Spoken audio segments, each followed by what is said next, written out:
everyone. Welcome to HAA's Expert Exchange, where we address real questions with expert answers. My name is Morgan Taylor. I'm the editor for Abode Magazine at HAA, and I'm going to be your moderator today with our host, Gina Irwin of GWR Management. Today is Tuesday, August 25th, and today's topic is on plumbing. Before we turn it over to Gina, I'm going to review some housekeeping items. For our viewers today, please ask any questions you may have in the Zoom chat box or in the comments via Facebook Live. Once we get through our questions that we've created, we're going to get to your questions at the very end. This is a micro webinar, so we're going to try to keep it to our 30-minute time window.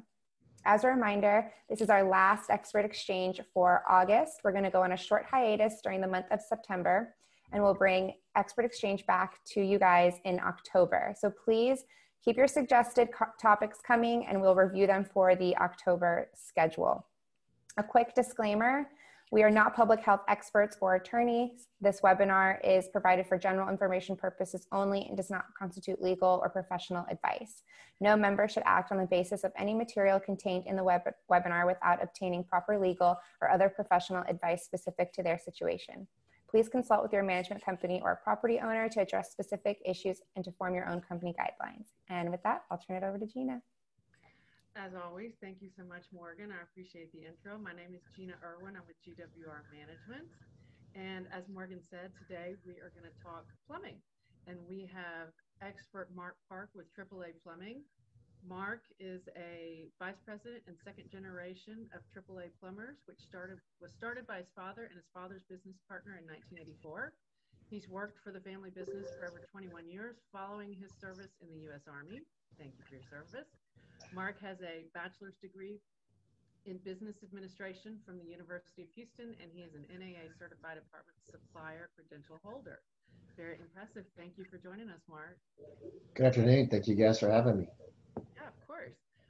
Well, let's talk plumbing. So obviously during COVID, residents are home a lot more, and so there's probably increased plumbing issues. For sure, you know, they're tossing those wipes down the toilets, and for sure they're pouring grease down the kitchen sink. What do we do to kind of deal with that, since it seems to be escalated more during this time? Well, I would say that no matter what the wipes say on them, if they're flushable or not, we have not seen any wipes that are actually flushable. I would discourage residents as much as possible not to use them. We're even getting in our personal homes from the water districts and mud districts saying that their systems are being clogged from them as well. So it's not just an apartment issue. It's actually in HOAs and other areas where it's causing stoppages where they don't dissolve enough in time to where they hit other things in the line, and everything backs up behind that. So they just cause a huge issue. Grease has always been another ongoing issue. Residents like to pour grease down the sink. So trying to identify that, educate them. Basically, you're at their mercy. So the more you educate them and that we're all in this together and it can save, the buildings being backed up is kind of the key to that. So you had mentioned also, kind of as we were talking before we started, that you guys have either, some tips or flyer or something you can put out to residents. Obviously, we can't live in their apartments with them. We have to educate them. So is there something that we can do specific to educate them on how the wipes and the grease really cause issues, not only just for them, but for the whole property? You had mentioned that. We do. We have a flyer that's pretty generic that has a lot of that information on there. And each property, there's a space where you can kind of customize it with the logo or the name of the property and the address. And these used to be really popular before the whole COVID thing at like resident parties and functions. I'm not sure how that looks these days, but whatever way you're communicating with your residents or sending things out, that could be something that you could send as kind of like an educational piece, letting them know, not to do these things. Sometimes it seems like common sense, but think about all the first-time renters and people that are living on their own for the first time aren't aware of these things. So, it has some tips of like never pouring grease down the sink. If you, put it in a can or a jar. Something that people always think too, it's okay if I put it in the sink with really hot water because it'll dissolve it. It'll dissolve it for a little bit, but when it does, it kind of melts it. But as it gets down the initial part of your drain line and starts to hit some cold water, then it gives it time to like coat the line. And then over time, that's where you get the buildups with the thick, nasty grease on there. So ideally, if you had to put some in there or you did some accidentally, try to put some cold water behind it, and some baking soda and vinegar mix will help naturally try to break it up and get some of that out of there as well. Okay, that's super helpful. And if at the end of this, if you could share that with Morgan, anyone Absolutely. can kind of reach out, she can put that out there if you guys Sure. need it. That'd be helpful. Um, so before we actually send, maintenance or a plumber into an apartment, what can we do? What can the on-site teams do to sort of troubleshoot from a distance before we take the steps of entering apartments, which everybody knows people are kind of freaked out about in the first place? One of the big things before just entering an apartment that I think is important for on-site staff is to know where your water shutoffs are for your hot and your cold, where they have individual water heaters or you're on a boiler system. Too often, they may know where one shutoff is, but they don't know how buildings are connected. They don't know what, so you're spending an hour running around a property trying to find what valves sometimes don't even work or where they turn off. And if you have a bad leak in a unit, that's just exasperating the damage that, can be saved before you go in there. So knowing if there's individual building cutoffs, if they're on certain loops, if the hot water needs to be shut off because of certain return lines, having that knowledge is very helpful, that your on-site staff could possibly do before any plumber showed up to try to help where they could in that situation. For things like some stoppages, a lot of times they're kitchen sink stoppages, and people don't really think about a toilet plunger, but a toilet plunger can also be very helpful in a kitchen sink stoppage, because a lot of times they just put a little too much food or debris in there and it's kind of stuck in the P-trap. So mechanically inclined residents might venture getting out there and taking the P-trap apart, but I doubt many are going to do that when they can just call for a service call. But if they didn't want somebody to come in, you can try a plunger on the sink. We kind of discourage putting things like Drano down there, because if your on-site team or a plumber comes behind, all that chemical that didn't go is kind of like an acid, will kind of eat up their equipment, the pipes, and their hands when they get in there. So. Okay, that's really helpful. Thank you. What can the on-site teams do when they get a phone call about either a backup or an overflow to sort of coach the residents until, one, we can either get there, or two, just to kind of mitigate something turning into a complete disaster? How can they coach them? What sort of questions? And we don't want to turn our residents into maintenance folks, but certainly there's simple things they can do to help us.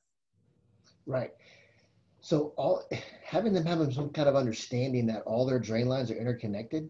So sometimes if you may have a stoppage on one side of the apartment or their unit, they may think they can use another side. Actually, typically what they're doing is just filling up that storage in the pipe. So the less that they use water till someone can get there is ideal. Not thinking, well, this part of the house is stopped up. Now, if it's a toilet or at the sink, obviously you can use, everything. But if you're having water, say, back up in a tub, you should mainline stoppage where it's not getting passed out of your unit into the main. It's just going to eventually, fill everything up with water.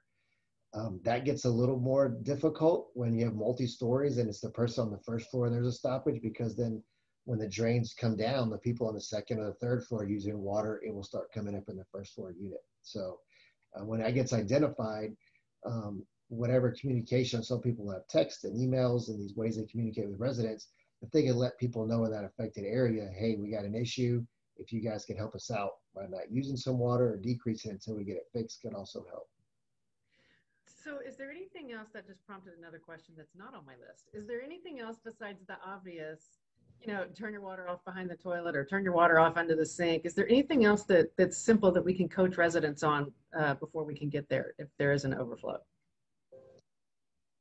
Not really. Once they have the water off and it's stopped up, if it's not localized to that one fixture, if it's coming in multiple places, you're really going to need some professional that can access the main area to try to, unclog it. Something that's really kind of frowned on by the city.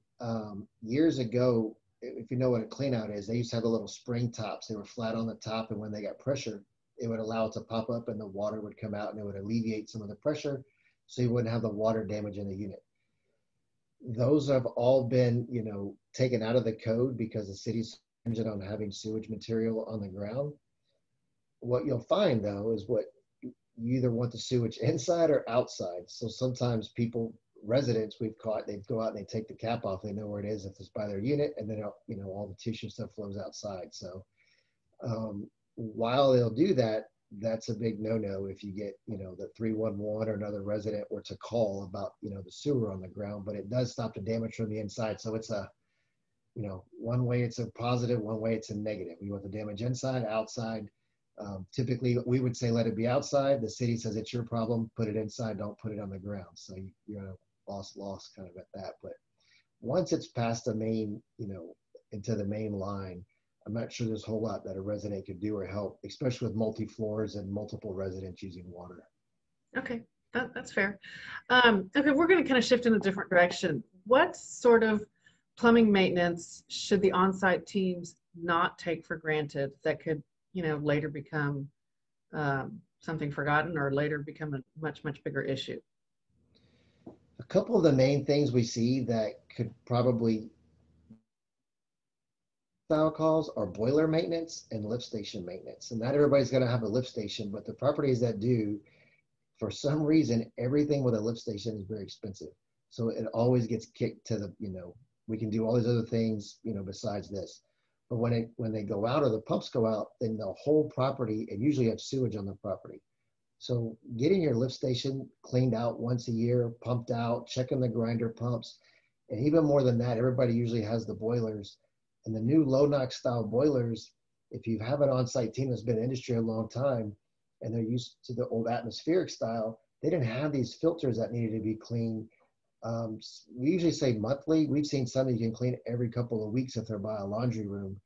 But once that filter starts to get clogged up, it really messes with the air-gas ratio for the burn and gives the boiler a very dirty burn, which then makes the heat exchanger and the tubes and everything dirty and soot up faster.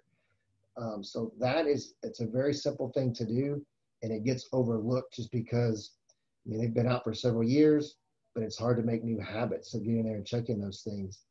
I'd like to mention while we're talking about boilers, another thing that we see a lot is the people that have the larger boiler rooms with a lot of space, all of a sudden it becomes storage, and a lot of times pool chemicals are in there. And one of the worst things you can do for a boiler or any hot water equipment is stick chlorine in there.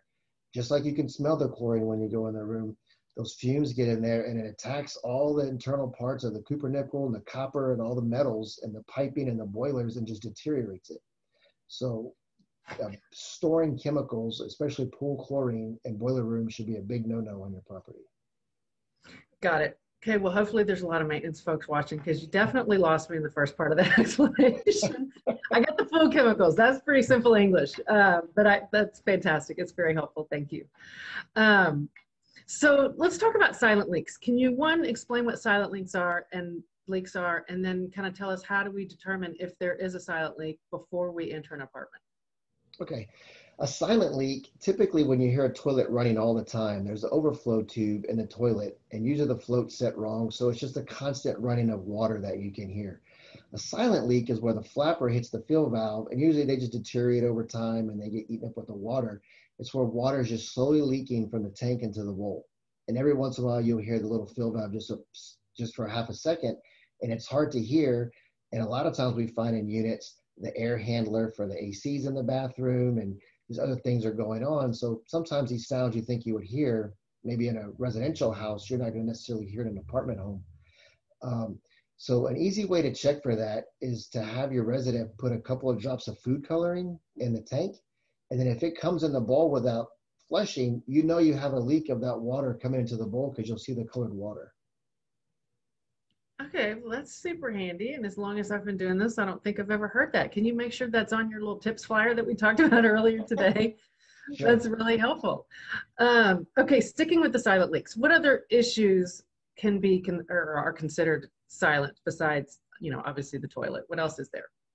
Well, a lot of times too, just piggybacking kind of on the toilet and water saving measures, if your on-site team can periodically, when they're out and about, if they have the ability to check cleanouts, you should, have a small flow in your cleanout. But if you have a nice, 2-inch or so and the whole bottom of the cleanout's full of a steady stream of water, more than likely someone's left a fixture on that was out of town or something, or you have several toilets leaking, like we talked about, where it's over the fill valve or something's going on.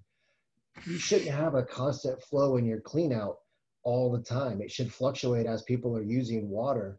So if you periodically were to check those, or if you notice that there was a spike in your water bill, out something you weren't normally expecting, that's a good and easy way to check is have your team just check in the cleanouts and see what kind of water flow you're getting. And if you have an excessive amount, then you start checking in that building and maybe checking some toilets and some other things to see what's going on. Okay, that's very, very helpful. One last thing, and I'd be remiss talking to an expert plumber if we didn't talk about gas leaks and maybe how to address those. They're obviously silent.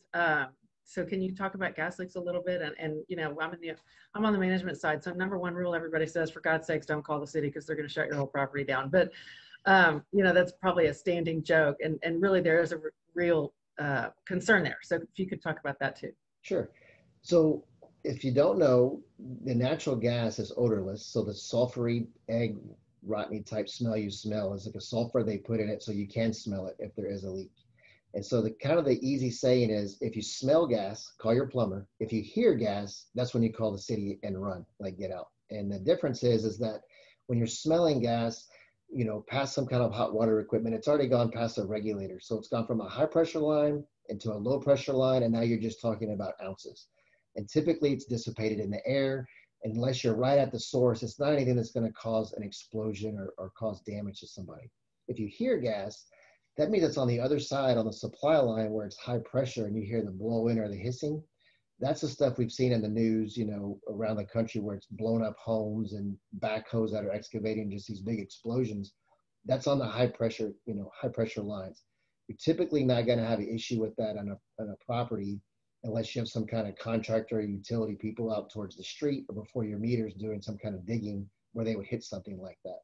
So kind of a good rule of thumb, if you smell gas, call your plumber. You hear gas, that's when you need to get people out and be worried. And, you know, even as much as you tell your staff that, more often than not, we find that the center point shows up because a concerned resident called. And then the bad thing with that is the reason where the joke comes in is that typically if you have something on your property that's not code approved, but has been there before the code changed, you're grandfathered in. But when you have a gas leak, you know, and now you have to do something on maybe one boiler room or one gas meter, it's the city's opportunity to now make you code upgrade everything on your property, from vent pipes to gas shutoff valves, anything they find, which seems unfair, but I guess it brings things up to code. So we've actually had situations where a small gas leak that would take a day to repair ends up having a property with no gas for a week because the city, you know, wants to change all these things, and the property's trying to see how they're going to come up with, you know, all this unexpected expense and change vent pipes clear across the other side of the property where it had nothing to do with the original incident. So that's kind of where that joke comes in, because once people get stung by that, it hurts, you know, and they remember it. But that's where that comes from, is that it doesn't really have anything to do with, per se, that instance. Once it gets fixed, they come in and start looking around at everything and go, you have all this old stuff and we want to get it all fixed. That's where they get you. Gotcha. Yeah, I've been on the other end of that. That's not pleasant. And of course, everybody wants to be safe, but that's super helpful. Thank you so much, Mark. I mean, that's all the questions that we had set up. I'm not sure, Morgan, if you've had any questions come in, either on the chat. I see one on the chat, or on Facebook. No, unfortunately, we don't have any questions. But if you guys do have any last minute thoughts or questions, go ahead and submit those now. As I remind you all that this was and is our last expert exchange for August. We'll be back in October. So please, please, please, if anything comes along, you know, any challenges or issues that you guys are struggling with on site, please email me at comm, that's COMM at HAAonline.org, and let me know so that we can take a look at those issues and decide whether we'll include that for October. All right, I don't see any questions coming in, so I guess we'll sign off. Thank you so much, Mark, for your time and your expertise. That was very, very, very helpful information. Yes, thank you. I enjoyed it. All right, guys, that's it. Don't forget to subscribe to us on YouTube, HAA TV. In case you forget that we'll come back in October, you can get those videos downloaded immediately. And with that, until then, make it a great day. Bye, guys.